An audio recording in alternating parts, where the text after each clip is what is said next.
Hi, everyone. Happy MLK Day. So I'm just going to wait for people to come in and then I will talk a little about what my topic of today is. So thank you guys for joining in. When you join me, let me know where you're joining from. Happy Martin Luther King Day. Hi, Sheikh bin Talib. Hi, Drea. Hi, Edmund. Hi, Sasha. Hi, everyone. Happy MLK Day. So, for those that do not know me, my name is Ifeoma Odolami. I am an immigration attorney from the Odolami Law Firm in New Jersey. My law firm serves clients in all 50 states of the United States and abroad if you have an immigration matter, right? So, today, today's MLK Day, and I was thinking about the topic to discuss today. And typically, when I talk about, when I bring a topic here, it's usually something that has happened in my office, uh, clients I've talked to, and, because sometimes I'm trying to find um, something to talk about, but I want to make it interesting. I want to make it informative, right? So today, what I wanted to talk about was dreams. And I think I thought about Martin Luther King. That's what he talked about. He had a dream. I, as an immigrant from Nigeria, I had a dream. My dream was to come to the United States to study law, to be a lawyer. That was my dream. That was my dream from when I was 15. That was my dream when I came here and I was able to get into school. But to get that dream, you know, for that dream to happen, I had to take a chance. I had to take a chance coming here by myself. I had to take a chance. I took the LSAT. I had to take a chance. And, it's a step at a time. But the only thing that takes us away from our dreams is fear. Fear. So I was thinking about this today, and I was thinking about people who have a dream of getting out of a bad relationship, a bad marriage, right? People who have a dream of getting their green card, right? But they are afraid. They are afraid. So um, I was thinking especially about certain people who come to my office. They want to file a marriage petition, right? And when I see the interaction between the couple, I can tell that there's abuse going on in that relationship, right? But the one person, maybe the intended immigrant who calls us, is afraid of their spouse. They are afraid that their spouse will call the police on them. They're afraid their spouse will call U.S. Immigration on them. They're afraid their spouse will leave them without money, without a place to stay. So all of this fear culminates in somebody who's afraid to reach out for their dream. Hi, Pedro. I will get to the questions once I finish my talk. Okay. So this is such a typical scenario where you have this couple, the intending immigrants comes with their spouse, husband or wife, and based on what they're saying, sometimes they're like, oh well, they've been married for many years, and I'm like, well, why haven't you filed? Well, my American spouse, was not ready to file. My American spouse um, uh, says they don't have enough money. My American spouse or green card holder spouse says all of this stuff, but bottom line, there's been no filing. And then you're asking about bona fides. Do you have a joint bank account? No, my American spouse refused to open a joint bank account. Did you file taxes together? No, my American spouse or my green card holder spouse says if we file together, they're not going to get money back. So what are you seeing there? This is control. The American spouse is refusing to give this intended immigrant the documents or get in, open financial accounts that will show a bona fide relationship, right? And then that this intended immigrant can file VAWA, Violence Against Women's Act. And sometimes you tell them, right? Because a lot of times I'm speaking to the intending immigrants, not to their American spouse. I say, I see a lot of control in this relationship. I see, tell me more, what's going on? And then they tell you, and there is abuse. Sometimes there's physical abuse, sometimes not. Sometimes it's emotional abuse. Sometimes it's financial abuse. Sometimes it's psychological abuse, verbal abuse. And it's such a horrible thing that you tell the intending immigrant, you should file VAWA, Violence Against Women's Act. And when you file VAWA, you do not need your spouse to open a bank account with you. You don't need your spouse to file an affidavit of support. You don't need anything from your spouse. As a matter of fact, your spouse won't even know that you filed VAWA should you wish to stay with them in that relationship. But fear, it's so funny. I've seen this so many times. They're afraid. And many of them will not file VAWA because they're hoping that their spouse will do the right thing by them. Yep, that's what they do. And sometimes the spouse, the American spouse, will actually file the petition. And then every step of the way, they're dragging their foot. Can we have the birth certificate? No. Can we have this? No. Can we and at some point, they tell the person, you know what? I'm not doing this anymore. And they withdraw the petition. And if they want to be especially vindictive, they can even call USCIS and say, you know what? It's a fake marriage, even though it's not. Right? You can take control if you're in this kind of relationship. And that's why I want to make this video, because I'm hoping that there's somebody out there who can listen to this, listen to me, and realize that the only thing holding them back from their dream is fear. That's it.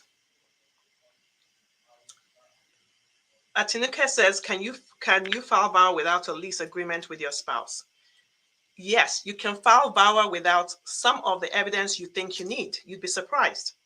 And I'm going to go over it with you, because we've had VAWA applications that have been approved without much evidence. Because the most powerful statement you have in your VAWA case is your declaration. Credible evidence, that is the burden of proof. That is the standard for a VAWA case. It has to be credible evidence, which means that whatever you submit must be credible, right? And for some people, credible evidence may just be not a lot of stuff. Maybe they don't have a joint bank account with their spouse. Maybe they're not on the lease. Maybe they don't have insurance. It could be. We've won VAWA cases without any of that. So let me go over what the important things you need to know in a VAWA petition. Number one, it has to be a bona fide relationship. It has to be a bona fide marriage. And I say this because sometimes people come and they've gotten into some kind of agreement with some American or green card holder to file papers for them. It's not a real relationship, but there's been abuse because that person is holding over them. That's not going to work. Your relationship has to be genuine. It has to be a real marriage. So if you're in a sham marriage, I would tell you don't bother, because not only are you breaking the law, but you can actually put yourself in a position where your VAWA case will be denied and you may have a sham, a permanent bar against you, which means that you can never get a green card. So think very carefully before entering any sham marriages with people, right? So number one, it has to be a bona fide marriage. It has to be a real relationship. And how do you determine a bona fide marriage? At the time you married the person, what was your intent? Was your intent to build a life with this person? That's what it counts. It doesn't matter if the relationship doesn't work out. It doesn't matter. It doesn't matter if somewhere along the line, you realize that this is not the person for you. At the time you got married, did you intend to live with this person? Did you intend to build a life together? That's what USCIS looks for, right? So you have to show it's a bona fide marriage. And how do you show that? Well, that's what the question. Somebody said, I'm not on the lease. We don't have bank accounts. Well, typically, USCIS is looking at certain things, like if you're in a marital relationship, they want to see that your lives are entwined. They want to see that you have a joint bank account. They want to see that you have pictures with yourselves, with family members, with friends, showing that people out there recognize you both to be a couple, right? They want to see that maybe you've traveled together. They want to see that you file your taxes together, all of that stuff. Those are the things that USCIS typically looks for. But the absence of it does not mean it's not a valid relationship, because typically victims of abuse don't have the power to demand that you file taxes with them. They don't have the power to demand that you put them on the lease, right? So if not having this information is part of the abuse, you need to say that in your declaration, right? Right? You need to say that in your declaration. So number one, you have to show that it's a bona fide marriage. And the person has to be, if it's a relationship, because VAWA can be a spousal relationship, it can be parental relationship with a U.S. citizen who's over 21, who has been abusive towards their immigrant parent. It can be a parent who's abusive towards a child, right, who's under 21. Could be a parent who's abusive towards a stepchild, who the step relationship was formed before the child turned 18, right? Or it could be the parent of a child who's been abused, right? So let's talk about the things that we need to file a VAWA petition. This is so important because knowledge is what conquers fear, right? When you have information, right? And when you have this information, then you're not as afraid, because there's so much information out there on the internet, right? There's so many people whispering in your ears, giving you information that's not accurate. But when you go to the source, you go to an immigration lawyer who specializes in VAWA and tell them your story, they can tell you whether your case qualifies to file for VAWA, right? So, number one, a bona fide relationship with a U.S. citizen or green card holder. Of course, you have to prove that it's a U.S. citizen or green card holder. And sometimes you don't have that proof. We've worked with people who didn't have proof that their spouses were U.S. citizens or green card holder. What do I mean by proof? They don't have a birth certificate of the person, or a passport of the person, or the person's green card. And sometimes we've had to think outside the box to get that information. And when we don't have that information, we tell USCIS, hey, we have a social, we have this, we have that. Can you get this information? Because there's a portion of the law that says that they can look for it themselves, right? So you prove that it's a bona fide relationship with a qualifying relative. Then you have to prove that you and the person, you especially the intended immigrant, you're in a position to be married to this person. And what do I mean by that? Well, I'm getting to the topic of divorce decrees. This is something I see in my office all the time. People who get divorced in their home countries, and they come here, or they're here in the United States, and they hire somebody to file a divorce for them in their home countries, and the divorce is not properly done, and it ends up being a fake or fraudulent divorce. This happens so much. And let me tell you, this is a problem. Because if your divorce is not proper, then your marriage to the U.S. citizen is void, and you can't get VAWA benefits from that U.S. citizen or green card holder. So let me tell you this. If you're in the United States, you can file a divorce to your family member, your ex-spouse abroad, and you can get a U.S. divorce decree. So don't think that just because you're here in this country that you must hire somebody abroad to get the divorce. No, you can file a divorce right here in the United States against an ex. Make sure your divorce is proper before you marry your spouse, because if it's not proper, that's a problem, because number one, it's a fake document which you now have to explain to USCIS, right? Okay, so that's what I mean by you have to be in a position to get married. You have to have terminated all previous marriages. Now, there is an exception if your U.S. citizen spouse or green card holder spouse did not properly terminate their marital relationship with their ex. In that case, you have to show that you did not know that they didn't properly terminate it. You have to show that you had a ceremonial marriage with your US citizen or green card holder spouse, right? And you have to show that you were not aware that, that bigamy was being committed. So there's that bigamy exception when the US citizen or green card holder doesn't terminate their relationship properly, but it doesn't apply to the intended immigrant. So how important is this? I tell you, there was somebody who came to my office and I looked at the pictures of the abuse. I mean, this man was slashed. There was blood. I mean, I was so shocked when I saw the picture. I was so taken aback. And his VAWA had been denied. So that was why he came to my office. He wanted to talk to me about it.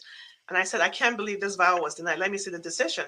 So I read it. And the reason that it was denied was his first marriage was not properly terminated. So therefore, as far as USCIS is concerned, he was not validly married to the US citizen, and therefore you can no VAWA benefit. So you must know how important this is, right?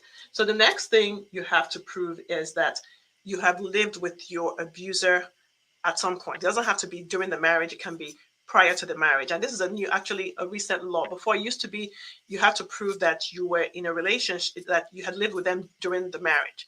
But now it's been changed to at any time. It could have been when you were dating, right? So you have to prove that. So if you have, mail that came to both of you, if you have, something from the landlord or co-tenant saying that you lived with them, there are just many different ways to prove this. And of course, I'm aware that victims of abuse don't always have that information, and USCIS is aware of that. So it's really how you put your package together. If you don't have that evidence, why don't you have it? Explain it, right? So the next thing you have to prove is that there was abuse. It could be physical. It doesn't have to be physical, though. It could be, but it could also be psychological. It could be financial. It could be verbal. They're just abuse, extreme cruelty. In fact, the language of VAWA says abuse or extreme cruelty, or not and.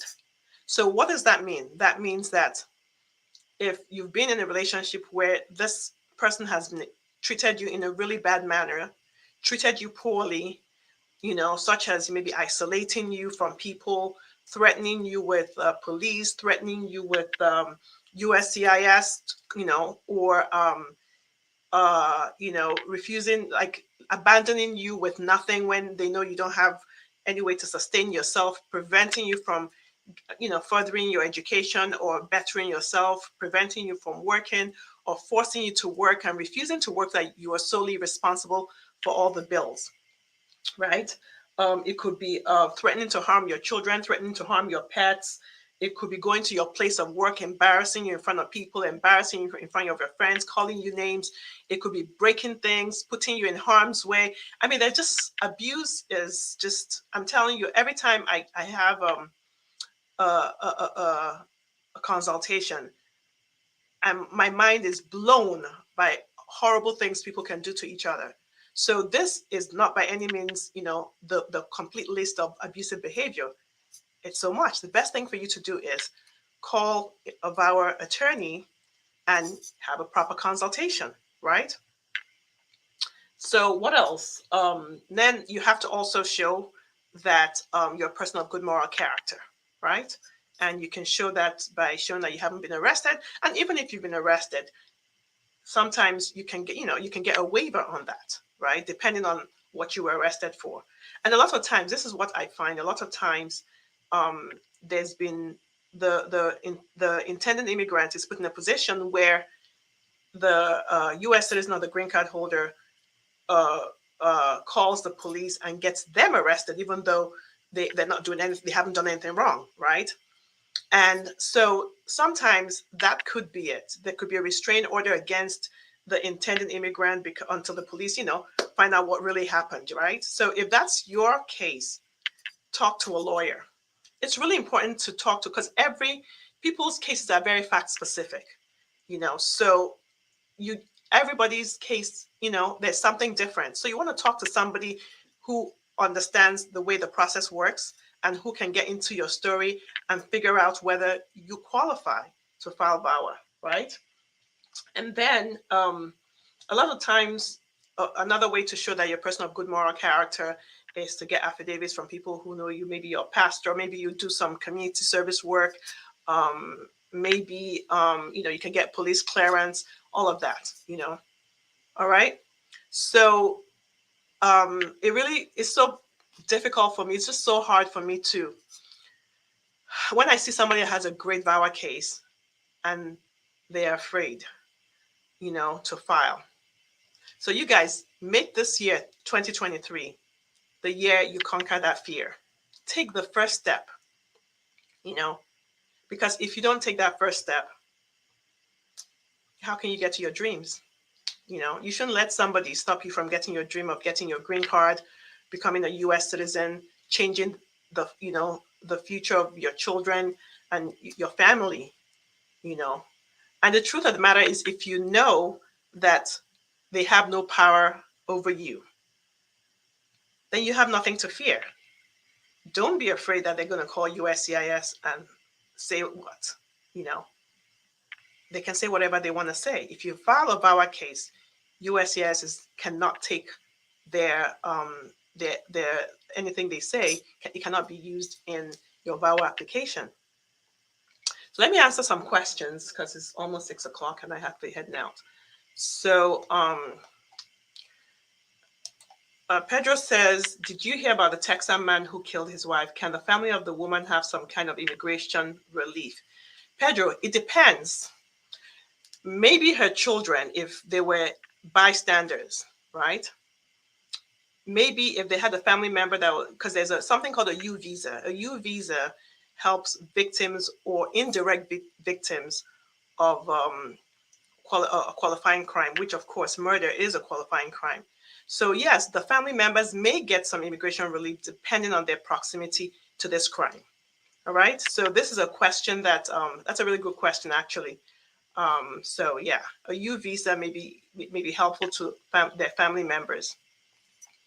Now, let's see. Alaji says, you're very right. This is what you do. You really know abusive marriage. You do the best. Thank you, Alaji.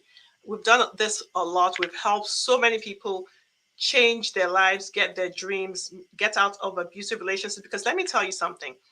Once you have that power, you get your work permit, you get your travel permit. Guess what? You've empowered yourself. You're able to go out there, get a job, right?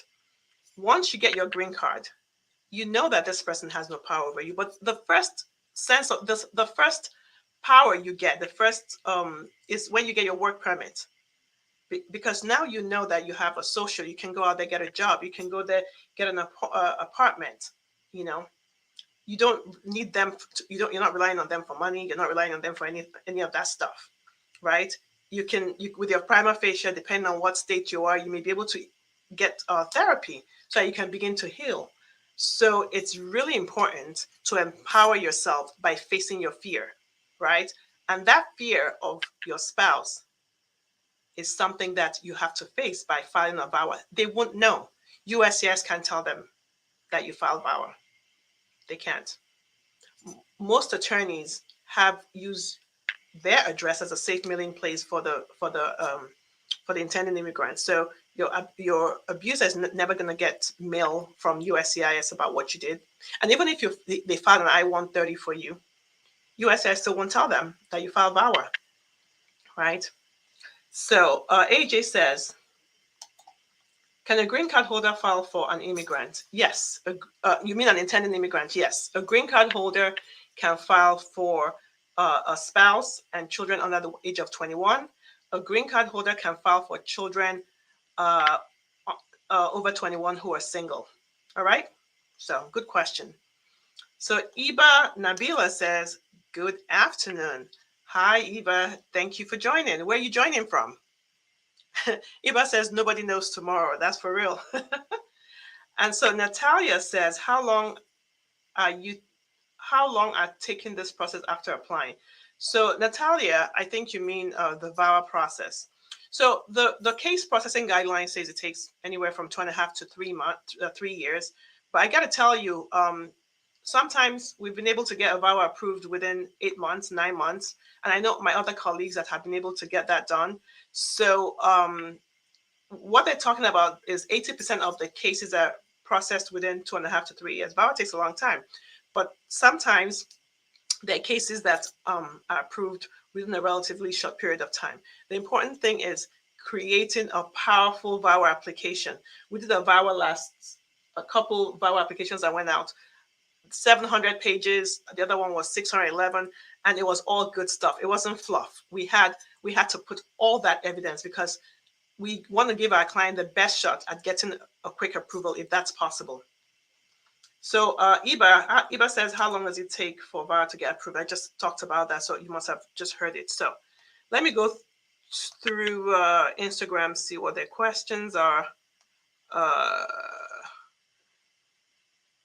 Atinuke says they have bank accounts.